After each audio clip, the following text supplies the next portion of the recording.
नमस्कार साथियों, आपके अपने चैनल पेटू खेतू में आपका स्वागत है। आज हम आए हैं पानीपत से सिर्फ 40 किलोमीटर दूर पाथरी गांव में। यहां के एक ऐसे किसान से मिलने जो कि 7 सालों से देसी गौ माता आधारित जैविक खेती मतलब ऑर्गेनिक खेती कर रहे हैं।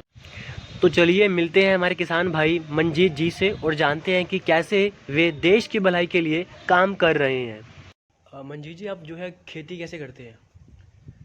मैं खेती जो है गाय आधारित खुद खेती करते हैं हम। जैसे आप ये देख लो, ये अपनी देसी गायें हैं सारी की सारी। इनके गोबर, मूत्र, इनकी लस्सी, इनके दूध दही से ही खेती करते हैं हम। और इसके अलावा हम बाहर की कोई चीज़ें खेत में नहीं डालते। इनके गोबर से बना के हम जीवामृत बनाते हैं, गोबर से, गोबर मूत्र से, और उन्हीं का ही हम फिर घन जीवामृत बना लेते हैं। ये 2-3 तरह की चीज़ें बना के और फिर खट्टी लस्सी एक जगह इकट्ठा कर लेते हैं हम। उन सब का हम कीटनाशक वगैरह बना के फिर उसको खेत में यूज़ करते हैं हम। इस तरह से हम कर रहे हैं। मतलब आप जो है जहर मुक्त खेती करते हैं? हाँ जी, बिल्कुल जहर मुक्त। बाजार से हम कोई भी सामान नहीं खरीदते, कोई भी चीज़ भी नहीं लेते हम, 1% भी। सब चीज़ें हम घर पे ही बनाते हैं। बाजार में केवल हम अपनी फसल ही बेचने जाते हैं बस। मेरा क्वेश्चन आपसे ये था कि अगर दूसरे किसान ऐसा करना चाहें तो क्या उनके लिए आसान होगा ये सब? हाँ, शुरू में थोड़े चैलेंजेस आएंगे 2 या 3 साल तक। उसके बाद काफ़ी कुछ आसान हो जाता है, क्योंकि शुरू में हमें सीखने में भी काफ़ी समस्या आती है। कई बार वो सब तरीके हम नहीं आजमा पाते जो चीज़ें इसमें होती हैं। तो धीरे धीरे करके हम उसमें सीखते हैं, तो जाके काफ़ी चीज़ें आसान होती है। शुरू में मुझे भी काफ़ी समस्याओं का सामना करना पड़ा। काफ़ी खरपतवार खेत में जाता था, प्रोडक्शन पूरी नहीं मिल पाती थी। कई बार समस्याओं इतनी हो जाती थी कि ये हो गया तो अब कैसे करेंगे। लेकिन अब जो है धीरे धीरे काफ़ी सारी चीज़ें आसान होती चलेगी। जैसे जैसे हम उसमें घुसते चले जाएंगे, वहाँ पे काफ़ी कुछ आपको मज़ा आने शुरू हो जाएगा और एकदम दिल को भी काफ़ी अच्छा लगता है। और जैसे जैसे आप घर में गाय ले आओगे तो एकदम शानदार होता चला जाएगा। मंजीत जी, मेरा आपसे क्वेश्चन ये है कि जब आपने स्टार्टिंग करी अपने इस ऑर्गेनिक फार्मिंग की, तो जो है आपको शुरुआत में क्या क्या चैलेंज आने लगे? शुरुआत में जो चैलेंजेस जो आए, पहले जैसे हम रासायनिक खेती करते थे तो उसमें बाहर से आपको सब कुछ बाहर से खरीदना पड़ता था। वो सब चीज़ें घर में बनाने के लिए काफ़ी कुछ चीज़ें हमें पता भी नहीं होती थी कि जीवामृत कैसे बनाना है, घन जीवामृत कैसे बनाना है। कोई किसी से पूछते थे तो उनको भी कुछ ज़्यादा पता नहीं होता था। कोई सब किसान अपने अपने तरीके से बताते रहते थे कि ऐसे डाल दो, ऐसे डाल दो, ऐसे डाल दो। उसके बाद फिर हमने यूट्यूब पे सर्च किया, वहाँ पे सुभाष पालेकर जी का निकल के आया उनके अंदर से वीडियो। फिर उनसे देख के फिर हमने उनकी वीडियो देखी, 4-5 वीडियो देख के तब जाके धीरे धीरे हमें एहसास हुआ कि इस तरह से भी करना पड़ेगा। उसी से सीख के फिर हमने बेसिकली सुभाष पालेकर जी की खेती हम फॉलो करते हैं। उन्हीं के बताए हुए जीवामृत बनाते हैं। मेरे से क्वेश्चन था कि जैसे किसान जो है अपने अपने खेतों में जो है डालते हैं यूरिया, पेस्टिसाइड्स, तो क्या आप अपने अपने खेतों में क्या डालते हैं? मैं अपने खेतों में फसल को बढ़ाने के लिए गाय के अपने गोबर गौमूत्र इकट्ठा करके ही इनका जीवामृत बनाता हूँ, जो लिक्विड खाद के रूप में बनता है। जीवामृत एक तरह से जीवाणुओं का महासागर की तरह ही रहता है। ये जैसे ये आप देखोगे, इस टंकी में मैं जीवामृत बनाता हूँ, 750 लीटर का ये टैंक है, ठीक है जी। इसमें मैं 50 किलो गाय का गोबर डालता हूँ, 40 से 45 लीटर इसमें मैं मूत्र डालता हूँ गाय का ही, 5 किलो इसमें मैं बेसन डालता हूँ, 5 किलो इसमें मैं गुड़ डालता हूँ, आधा किलो के आसपास अपने खेत की मिट्टी डालता हूँ और इसमें पानी डालता हूँ। ये 6 चीज़ें इसमें डालता हूँ और इसको सवेरे शाम में हिलाता हूँ और इसको ऊपर से ढक देता हूँ। इसको बारिश से और छाँव में रखना होता है ये। और ये आपका गर्मियों में 48 से 72 घंटों में तैयार हो जाता है। उसके बाद आप इसको पानी के साथ दे सकते हो, सिंचाई के साथ। जो ये टंकी पड़ी है इसके अंदर? हाँ जी, इसी के अंदर बनाता हूँ लिक्विड के रूप में। एक तो ये बनता है जी इसको बोलते हैं हम जीवामृत। ये आपने टेक्निक जीवामृत कहाँ से सीखा? ये सुभाष पालेकर जी से सीखा जी हमने। अगर आपकी फसल में कीड़ा लग जाता है तो उस टाइम आप क्या करते हैं? मेरा आपसे उस टाइम हमारी फसल में अगर कीड़े लग जाते हैं, अलबत्ता तो कीड़े लगेंगे नहीं, अगर लग जाते हैं तो हम क्या करते हैं, उसमें 2-3 तरह की दवाइयाँ बनती हैं। जैसे हम उसमें खट्टी छाछ होती है, 3 से 4 दिन की लस्सी होती है, उसको हम एक जगह रख लेते हैं। एक 15 लीटर की टंकी में 1.5 से 2 लीटर लस्सी डालते हैं, बाकी पानी मिला के उसमें स्प्रे करते हैं। एक तो ये करते हैं। उसके बाद हम अपनी देसी गाय का गोबर जो है, गोबर तो करते ही अलग, उसका मूत्र भी इकट्ठा कर लेते हैं हम। उसके मूत्र को गर्म करके उसमें 5-6 तरह की पत्तियाँ डाल देते हैं हम। नीम की पत्ती, कनेर की पत्ती, अरंडी की पत्ती, आक की पत्ती, 5-6 तरह की पत्तियाँ मिला के उसमें डाल देते हैं हम। उनको 2 से 3 दिन तक पानी मूत्र में रखे रहते हैं। उसके बाद फिर उसको निकाल के उसको मूत्र को हम गर्म कर लेते हैं। गर्म करके उसको ठंडा रख लेते हैं। ठंडा होने के बाद जो उसको फिर हम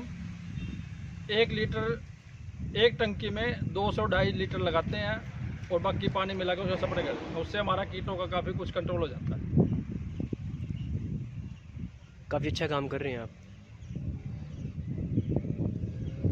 ये बेसिकली हम धान में ही करते हैं, धान की फसल में। तो मेरा आपसे प्रश्न ये था कि इसमें जो है पैदावार जो है कितनी निकल जाती है? धान की फसल की पैदावार मेरे पास अभी तक 15 क्विंटल प्रति एकड़ तक निकली है जी। 11-21 धान करता हूँ जी मैं। मंजीत जी, मेरा आपसे प्रश्न था कि आपकी पैदावार और उनकी पैदावार में कितना फ़र्क आ जाता है?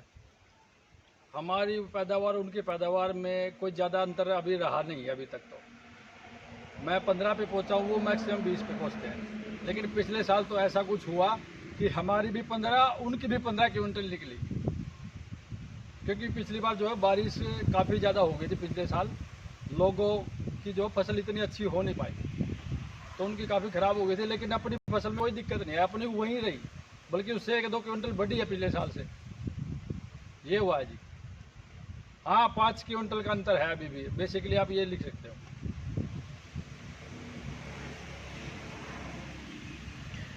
तो मंजीत जी, आपका कहने का मतलब ये है कि पैदावार बढ़ती है ऑर्गेनिक खेती धीरे में? धीरे बढ़ती है जी, एकदम से नहीं बढ़ती, इसमें धीरे धीरे बढ़ती है।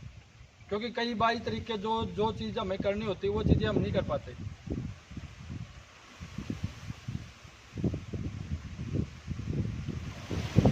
तो इसका मतलब है कि जो रासायनिक है उसमें घटती है पैदावार? हाँ, पैदावार रासायनिक में पहले 22, 23 क्विंटल मिलती थी, क्योंकि अब 22-23 क्विंटल किसी को नहीं मिल रही। 11-21 धान की बात कर रहा हूँ मैं, वो मैक्सिमम 20 क्विंटल तक पहुँच पाई है। कहीं तो 17, 18, 15, 14, 13 तक भी पहुँच गए।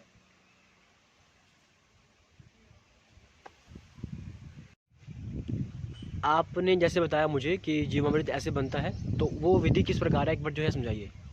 जीवामृत बनाने की विधि आपको मैं बताता हूँ। ये मेरा 750 लीटर का टैंक है जी। ठीक है जी। इसको मैं मोटा मोटी 650 लीटर पानी का भर दूंगा पहले। ठीक है। उसके बाद मैं इसमें 50 किलो गाय का गोबर डाल दूंगा। ठीक है। उसके बाद 40 से 45 लीटर के आसपास इसमें मैं गौमूत्र डाल दूंगा, जो कि मैं इस ड्रम में इकट्ठा करता हूँ।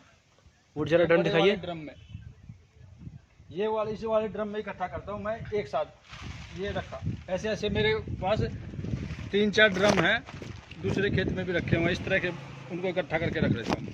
ये मैं सर्दियों के टाइम में इकट्ठा कर लेता हूँ। ठीक है जी। आपने गोबर डाल दिया, गौमूत्र डाल दिया, पानी डाल दिया, 3 चीज़ें हो गई। यस। उसके बाद आप इसमें बेसन डाल दो 4 से 5 किलो। 4 से 5 किलो आप इसमें गुड़ डाल दो।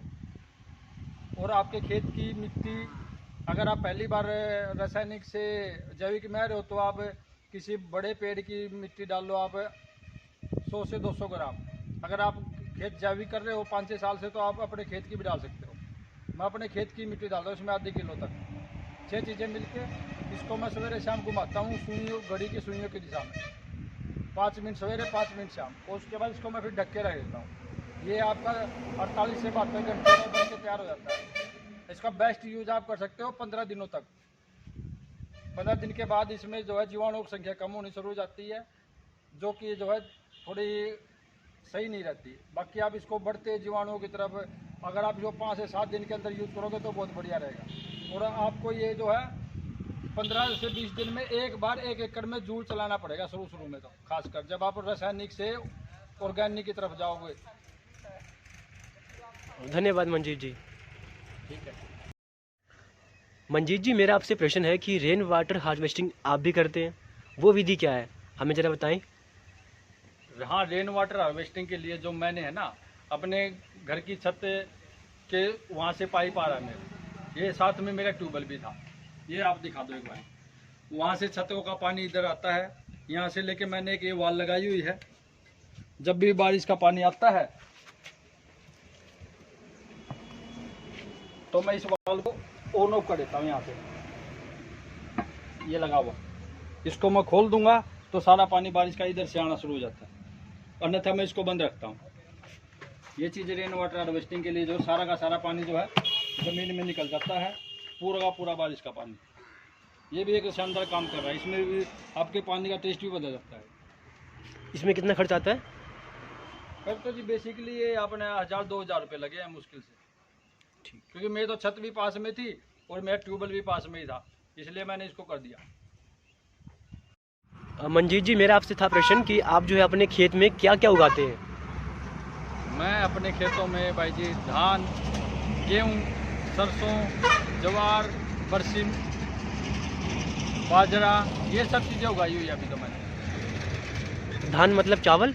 हाँ जी हाँ, धान 11-21 धान उगा रहा हूँ मैं अभी पिछले 5-6 सालों से। अभी धान का मौसम, अभी तो फिलहाल 3 एकड़ में 3.5 एकड़ में धान है अपने पास, 1 एकड़ में पशुओं का चारा है अपने पास। जितना भी आप चावल उगा रहे हैं या गेहूँ उगा रहे हैं, ये सब कुछ ऑर्गेनिक है? हाँ जी बिल्कुल ऑर्गेनिक, 100% ऑर्गेनिक कर रहे हैं जी हम। मंजीत जी, जैसे मेरा प्रश्न है कि अगर कोई साथी या कोई हमारा व्यूवर अगर आपसे कुछ जो है लेना चाहे ऑर्गेनिक चावल, ऑर्गेनिक गेहूँ, तो क्या आपसे ले सकता है? हाँ जी, क्यों नहीं ले सकता। ठीक है। हम कर रहे हैं तो लोगों के लिए ही कर रहे हैं, अपना तो इतना अब खुद के लिए करना होता तो आधा एकड़ से कर लेता मैं। अब मुझे भी ये चिंता हुई कि मैं खुद अगर अच्छा खा रहा हूँ तो मुझे भी लोगों को अच्छा खिलाना चाहिए, इसलिए मैंने अपने पूरे खेत में चालू कर दिया। क्योंकि वो नहीं होता कि मैं खुद अच्छा रहूँ तो मैं सभी को अच्छा करने के चक्कर में लग रहा हूँ। किसी को और साथी को भी अगर सीखना है, कुछ करना है तो उसके लिए भी मैं सदा तैयार रहता हूँ, सिखाने के लिए भी। तो आज की वीडियो में आपने देखा कि हमने जो है अपने मंजीत भाई से जो है सीखा कि किसान किस तरह जो है ऑर्गेनिक खेती कर सकता है, और जो है आपको प्रोवाइड किया कि आप जो है किस तरह अपने घर बैठे चावल गेहूँ मंगवा सकते हैं। Thank you, have a nice day.